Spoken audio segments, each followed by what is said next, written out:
A continuación los dejo con el doctor John Prescott, Liderazgo en educación médica, objetivos e impacto. El doctor Prescott es el director académico ejecutivo de la Asociación Americana de Colegios Médicos. Supervisa los esfuerzos que preparan y asisten a decanos, líderes docentes y futuros médicos para los desafíos de la medicina.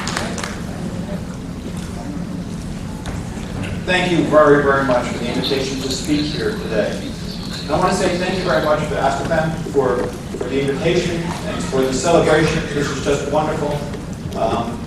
It's younger than me, which is, I'm embarrassed to say, but that's the reality. And I will say that it's just been, for all of the people, I wanted to say thank you because it's just been absolutely wonderful for my wife and I in our visit here. So your warmth and your country is just beautiful, and we'll be back. So thank you very much. I'm going to be talking a little bit about leadership today. How many of you are leaders? Everybody raise your hand. You're all leaders. Absolutely, positively. All of you are leaders. And the way that you're going to make an impact in medical education is by leading. That is what you're going to do. Dr. Aziz had mentioned, you heard him talk a little bit about some of this before. The importance, the critical importance of having leaders. And each and every one of you has potential. Not only the potential, each and every one of you are leaders. I guarantee it. And the way that you're going to have the biggest effect and the biggest impact on medical education is by standing up and being a leader. We need you. We need all of you to stand up and be leaders. So, my talk today is going to be about this. I'm going to make sure that I'm going to try to keep going so that we have some time at the end for some questions for you. For me, from you. So, again, my key message for all of you, and the slides are very simple. If you take pictures of them, go ahead, but they're going to be very simple slides. The key message, to meet the challenges of medical education in the future, we've got to become more effective leaders. Absolutely positive. And each of you has that potential for being a very effective leader. So, what you've heard all this whole conference has been about change and what's out there and what are the challenges that we face. Well, certainly there's been every institution. I don't care if you're in the United States or in Chile or if you're from Mexico or if you're Colombia, you face financial and human resource challenges, absolutely positively. There's high costs. What we do is very expensive. It's not easy to train and teach medical students and physicians for the future. It costs a lot of money. There are a lot of government regulations.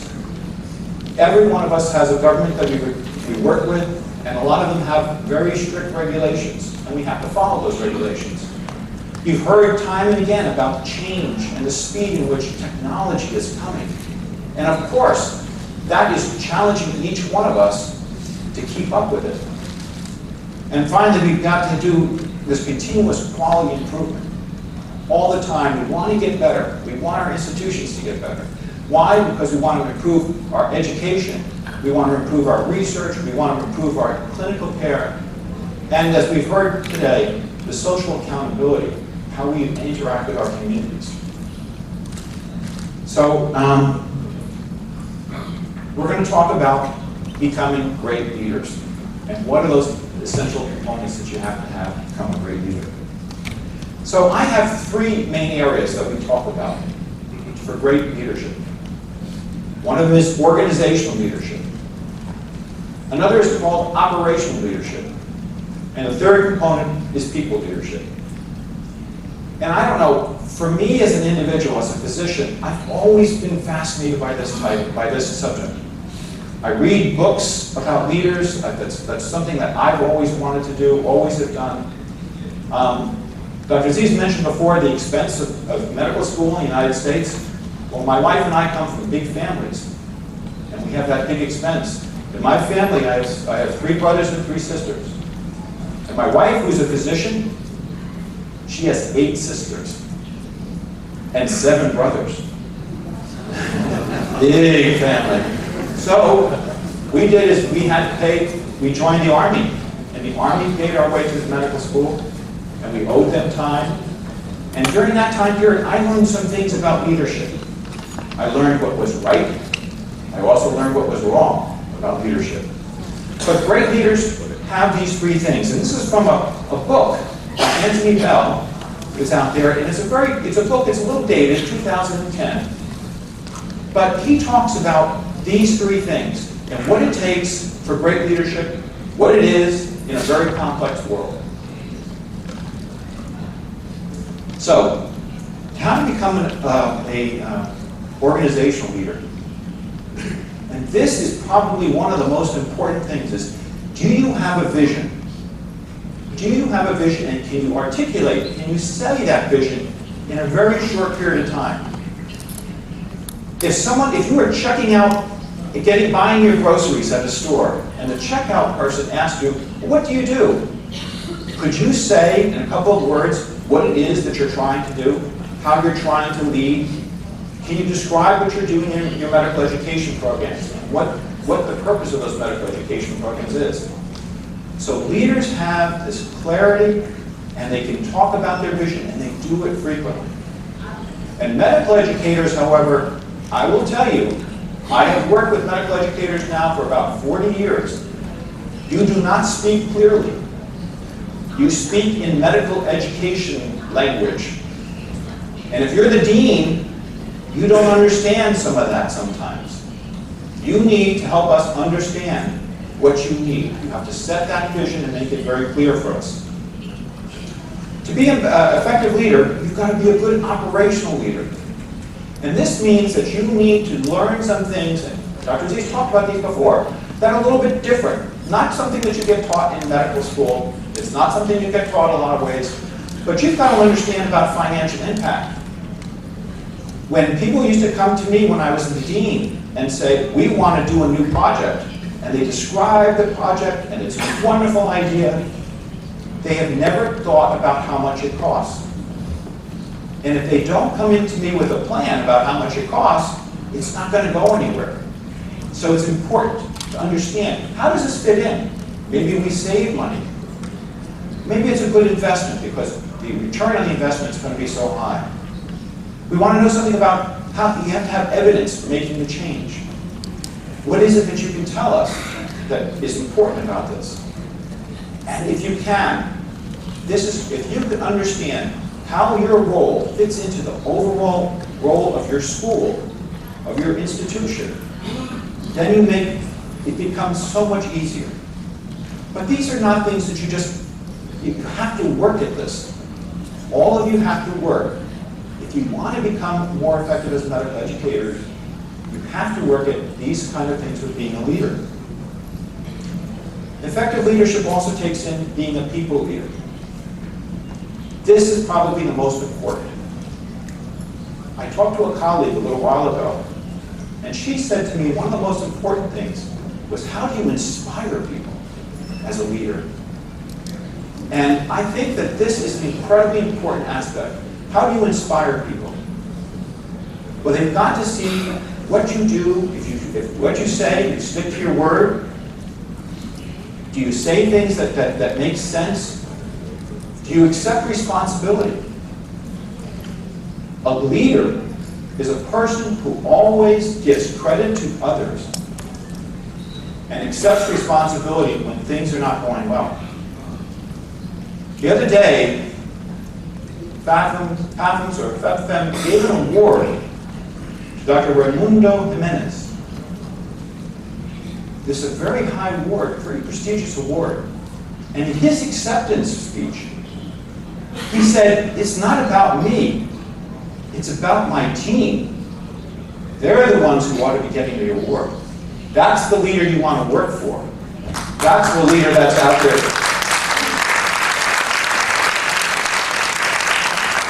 That's the kind of person that you want to be. You want to be able to do that. You want to inspire people. You've got to help motivate and look for opportunities to grow people all the time. When I was in the military, one of the things someone told me was it was very important for me to learn my boss's job and to teach my job to those who work with me. I do that and have done that forever in my role. I ask all of you to look for opportunities to learn your boss's job and to teach others your job all the time. Those are very important things. And you see also hear something about the wisdom of teams. And we've seen this even here. You've had conferences, you've had breakout sessions. When you sit and you talk at these breakout sessions, you begin to understand that people bring new concepts. Dr. Grant this morning talked about accreditation. I learned things I'd never heard before, and I thought I knew a lot about accreditation. Getting different opinions is something that a leader wants. A leader does not always know the answers. Matter of fact, a bad leader is the one who thinks he or she has all the answers. So another key takeaway is to really develop skills in self-leadership and to practice that lifelong learning. I like to, as I said before, I like to read books about leadership. I like to watch movies and other things. I like to learn. I like to hear about this. And you have to make that a part of what you do.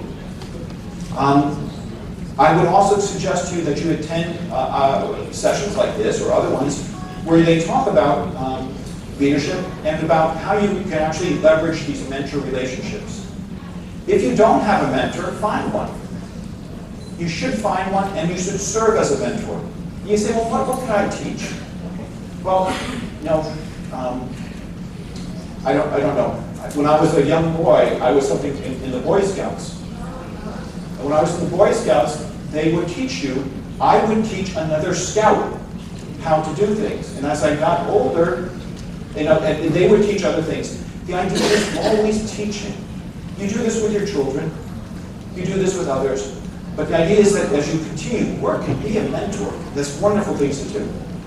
And put your concepts into practice. I mean, don't just sit there. You can read about these things all day. Try them. And you will fail every once in a while. You'll try something new and it just won't work. But that's okay. I tell my daughter, who's she's now a first-year resident in emergency medicine, and I tell her all the time to learn from those who are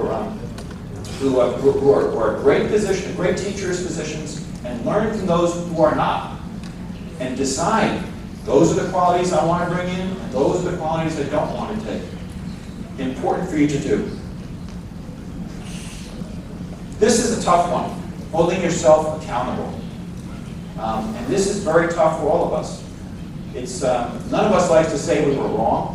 None of us likes to say we made a mistake. But these are very, very important. I will tell you that having these personal values, incredibly, incredibly important. Not only just your personal values, but we have values as people. You have values as an institution. What does your institution stand for? I like to think of these things that, and we actually, what does your institution stand for? What does your school stand for? What does your faith stand for? What does your country stand for? But these are missions, these are things you'd like to get behind. And this other point here is leading with purpose. Wake up in the morning and think, I'm going to try to do X or Y. And these are not simple things. You just heard, like we talk about all of these giant problems. And they are. They're big, big things. But people have been solving them because they stood up and they decided to get involved. All of you can get involved and can make a difference at your schools, at wherever you work. That's for sure. It's lead with purpose.